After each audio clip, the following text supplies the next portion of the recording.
Itaan na po ti panawen kadawayan na birbiroken dagiti umiliti na lamis a mainom ken taraon a makapabangar itirik na.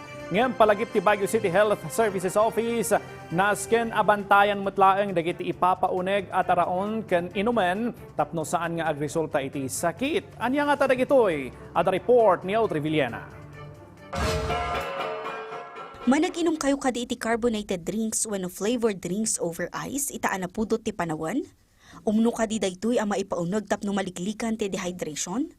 Sigun iti Baguio City Health Services Office, nangat nga to ti paggad ti bagi iti dehydration no saan adanum ti inuman. Yung katawan po natin, kapag mataas po yung intake natin ng sugar, meron pong natural response yung katawan na tinatawag po nating osmosis. So, yung katawan po natin ngayon, kukunin niya yung mga tubig doon sa mga cells para i-dilute yung sugar na nasa bloodstream po natin. So, mas prone po tayo ngayon sa dehydration because of the high sugar content. Para kini Kervin Kansayrish, saan da ama nag-soft drinks malaksid no pinanganlaang. Kadalasan po, uminom po ako ng malamig na tubig. Hindi naman po ako mapala soft drinks kapag mainit. Kapag sa amin po, habang kumakain po, nagsa-soft drinks. Pero sa kanila po, sa iba, sa mga kasama ko po, nagsa-soft drinks po sila para minsan lang naman.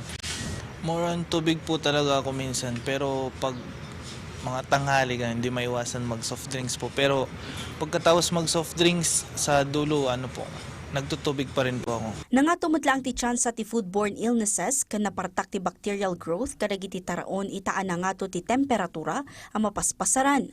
Palagip ti ahensya, nasken ang maobserbar ti umno a food handling, food storage, kan food preparation tapno nalinis ti maidasar ang makan.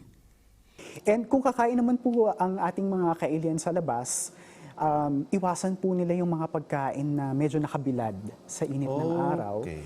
And syempre ang puntahan lang po nilang mga kainan yung may mga sanitary permit. Inayo na pa'y asiguraduan ang mineral water dagiti mainom adanom.